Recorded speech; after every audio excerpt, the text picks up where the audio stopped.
ពុញពេជ្របាទពូរៀងគឺមកពីពូរៀងឥឡូវយើងឃើញថាមកលេងគ្នាឯកស្ថានចែកដាច់ពីគ្នាតែម្ដងលបឿននេះមិនទាន់ដាច់ឆ្លាស់ពីគ្នាប្រហែលទេបាទបើឯកស្ថាននិយាយវាដាច់ហ្មងបាទខាងក្នុងពណ៌លឿងចុងចង្វាសចំណែកខាងក្រៅណោះបាទសព្រួយពេជ្រគឺឯកស្ថានពណ៌បៃតងចុងចង្វាស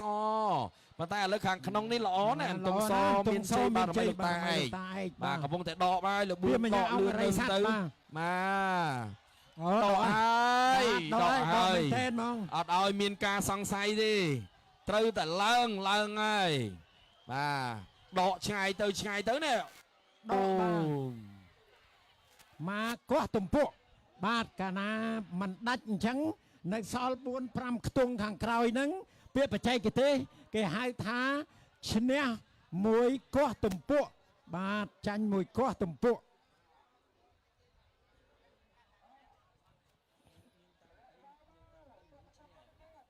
ជប់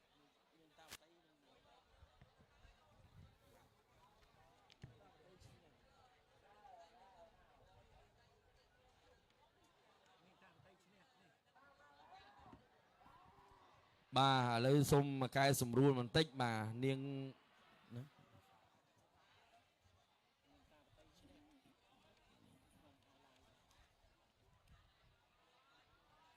បាទនាងតាវតី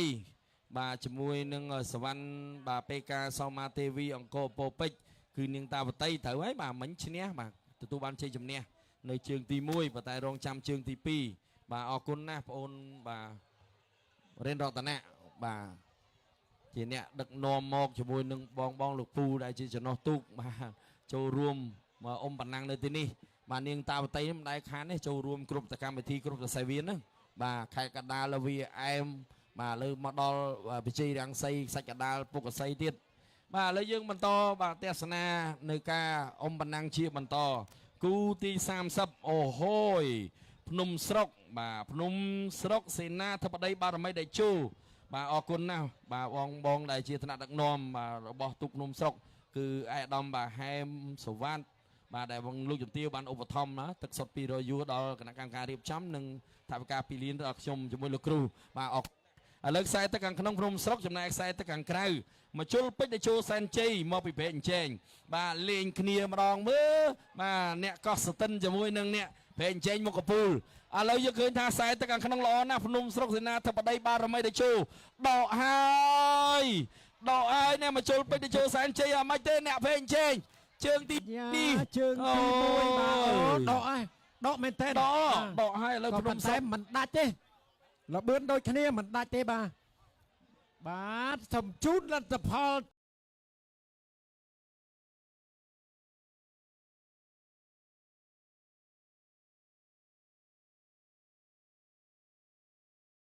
ទៅភ្នំស្រុកសេនាធិបតីបារមីតេជោបាទចូលអញ្ជែងដែរ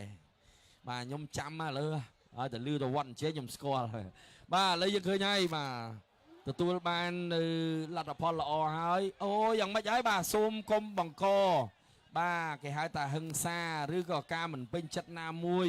បាទណាអធិស្ឋានណាចំណោះទូកយើងលេងកុំចឹងណាយើងលេងតែមិត្តភាពបងបាទខន្តីភាពអត់ធ្មត់គឺជាភាពខ្លាំងរបស់យើងការប្រើហិង្សាជាកំសោយបាទជាកំសោយសូមកុំបង្កបាទបញ្ហានេះឲ្យមានណាបាទអធិស្ឋានបាទឥឡូវយើងបន្តទស្សនាបាទគូទី31ជាបន្តបាទអរគុណណាស់ចំណោះទូកដែលចូលសែនជ័យបាទតែងតែផ្ដល់ឱកាសនិងលើកទឹកចិត្តបាទជាពិសេសដល់ខ្ញុំជាក្រុមការងារអត្ថាធិប្បាយទាំងលោកគ្រូបងស្រីប្រាក់សម្ផស្សបាទតែលើកនេះគាត់បានមកជាប់បេសកកម្មនៅឯបារ៉ែនណោះតែគាត់ស្ដាយណាគាត់ថាបានចូលរួមគាត់ស្ដាយមែនទែនស្ដាយវត្តអញ្ជែងគាត់ចង់មកបាទឥឡូវយើងបន្តទស្សនាសង្ហាមានជ័យសង្ហាមានជ័យមានសវច័ន្ទពីរៀងបាទចំណែកឯខ្សែទឹកខាងក្រៅភូមិខ្សុំសុកសែនជ័យបាទសេរីសុធីប្រទីដៃគៀនស្វាយបាទមកលេងគ្នាឥឡូវយើងមើលចុងចង្វារំលេចល្អណាវត្តខ្សុំនេះល្អណាស់បាទចុងចង្វារមកល្បីយូរតែម្ដងបាទវត្តខ្សុំភូមិខ្ញុំប៉ុន្តែល្អណាស់គូនេះបាទសង្ហាមានជ័យក៏ល្អល្បឿន ភូមិខ្សុំសុកសានហ្នឹងក៏ល្អដូចគ្នាបាទ បាទ បាទប៉ិននេះល្អណាស់បាទមើលតាមកញ្ចក់អេក្រង់ទូទួលនៅកមុខហ្នឹងក៏ប៉ិននេះដែរបាទគឺប៉ិននេះនៅឡើយទេគឺមិនទាន់ដឹងថាយ៉ាងម៉េចយ៉ាងម៉ាទេបាទនៅប៉ិននេះចាំមើលខ្សែទឹកក្រៅដូចជាដក ដូចជាដកភូមិសុំសុកសានសានជ័យសេរីស្ធី តែមិនទាន់ដឹងទេ បាទកំពុងតែដ លឿ ក នណាស់បាទក្នុងបន្ថែមហើយ ដកហើយ បាទ យេសង្ហាមានជ័យមិនមិនលេងចុង យ៉ាងម៉េច ចុងទីតន់អត់តន់ទេ អត់ទាន់ទេបាទ គ្រាន់តែបន្ថយភាពឈ្នះបាទ បាទនៅប្រហែលជា5 6ខ្ទង់ទៀតបាទភូមិខ្សុំសុកសានសែនជ័យបាទសុធីបាទគឺទទួលជ័យជំនះតែប្រមាណខ្ទង់ទេទៅលើសង្ហាមានជ័យ បាទយើងលេងកីឡាអ្នកដែលលេងកីឡាគេថាមានគេថាភាពអត់ធ្មត់មានឆន្ទៈខ្ពស់មានការលះបង់ខ្ពស់ណាស់ព្រោះយើងហាត់កីឡាសិតតែមានការលះបង់ហើយមានគេថាបញ្ញាសន្តានចិត្តនិងចិត្តធម៌នេះខ្ពស់ណាស់បានយើងលេងកីឡាបានតែបើយើងលេងកីឡាប្រើវាទៅជាហិង្សាគេហៅមិនមែនកីឡាទេតែកីឡារបៀបហិង្សាគេមានកីឡាមួយបាទដូចជាបដាល់សេរីបាទដូចជាការ៉ាត់តេតៃខ្វាន់ដូបាទហ្នឹងយើងបញ្ចេញអារម្មណ៍បាទតែមិនមែនបញ្ចេញអារម្មណ៍ទៅលើដៃគូទេណាបញ្ចេញអារម្មណ៍ទៅលើដៃគូគឺខុស បាទទៀតហើយ ចេញអារម្មណ៍ទៅលើការវឹកហាត់បាទនេះជាគេហៅស្មារតីកីឡាបាទដៃគូគឺយើងយកចាញ់យកឈ្នះទៅដល់បាទការវឹកហាត់និងកលល្បិចនៅក្នុងកីឡាបាទ បាទមកហើយគូទី32ខ្សែទឹកក្នុងជ្រៃសែនឆាយវាសនាមានជ័យបារមីបឹងក្រុមមកពីបឹងក្រុមវាឯម បាទតែ ខ្សែ ក្រុម ទឹក វា ខាង ឯម កំពូលដែលចូលសែនជ័យ អី រ យ៉ា តន ណែ បុប្ផារាមព្រែកអញ្ចាញមុខកំពូលបាទចាំមើលអូខ្សែទឹកក្នុងឯកសណ្ឋានស្រស់ល្អណាស់បឹងក្រុមបាទគឺពណ៌បៃតងខ្ចី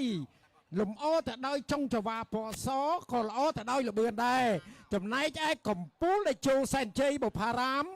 ក៏មានឯកសណ្ឋានបាទពណ៌ស្លាទុំគួរឲ្យកយគុណយកតែមែនទែនស្រស់ទាំងឯកសណ្ឋានស្រស់ទាំងលបឿនបាទសម្រាប់គូនេះយ៉ាងម៉េចហើយលោកចិត្តអើយកំពូល អូ ដែលចូល យ សែ ល្អ នជ័យ ដូចគ្នាណា បាទល្អដូចគ្នាអត់ ហើយ ទាន់ អ្នក ទេ មកកពូលអីណាអ្នកមកកពូលថ្ងៃនេះដូរឯកស្ថានល្អមកលេអ្នកមកកពូល បាទ អូយអាប្រែកអញ្ចឹង បាទ ណែឥឡូវទទួលបានជ័យជំនះហើយអ្នកមកកពូលអើយសម្រាប់ជើងទី ខ្សែ 1 ទឹកក្រៅកំពូលដែលចូលសែនជ័យឈ្នះ បាទ បាទតែបន្តិចបន្តួចទេចាំមើលជើងទី2 បាទ បាទបងប្អូនបឹងក្រុមកុមាលតន់អស់សង្ឃឹម បាទអត់អីទេឥឡូវយើងឃើញហើយបាទកំពូលដែលចូលសែនជ័យខ្សែទឹកខាងក្រៅព្រែកអញ្ចាញទទួលបានជ័យជំនះទៅលើជ្រៃសែនឆាយវាសនាមានជ័យបារមីបឹងក្រុមបាទនេះជាលទ្ធផលសម្រាប់ជើងទី1ទេបាទក៏អរគុណដែរបាទបងបាទសាមឌីបងសាបាទគាត់ជម្រាបជូនព័ត៌មានខ្លះៗណាទូកនារីឧត្តមបាទគាត់មកពីកោះតងោលបាទគឺសូកងកងមាសបាទដឹកនាំទូកតាំងពីទូកខ្លីរហូតដល់ទូកវែងបាទដែលធ្វើការអ៊ំប៉ណាំង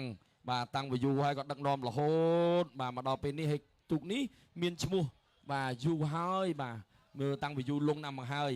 ហើយក្នុងនោះបាទអូខេបាទបងក៏បានចូលរួមឧបត្ថម្ភនៅថវិកាដែរមិញបាទតែឥឡូវខ្ញុំជ្រាបឱកាសបាទឱកាសបន្តិចដោយសារបាត់ក្មេងបាទក្មួយឈ្មោះរិទ្ធយ៉ានុត10ឆ្នាំបាទម៉ាក់ឈ្មោះរិទ្ធវ៉ាន់ដេតដែលរងចាំនៅវេទិកាណាបើក្មួយលឺក្មួយមកណាក្មួយយ៉ានុតបាទមកកន្លែងវេទិកាកិត្តិយសមកម៉ាក់កំពុងតែចាំបាទអរគុណណាស់ឥឡូវយើងបន្តទស្សនាគូបាទទី32បាទគូទី33ដែរយើងចូលគូឯករបស់យើងហើយបាទនេះជាគូ top 10ណាបាទ top 10អញ្ចឹងយើងឃើញហើយខ្សែទឹកខាងក្នុងអន្តរីដែលជះមាត់ក្រសាសមកវិសារការកែវបាទចំណែកឯខ្សែទឹកខាងក្រៅនេះរីឧត្តមកោះតងោលសូកងមាសកំពង់ចាមបាទបងសា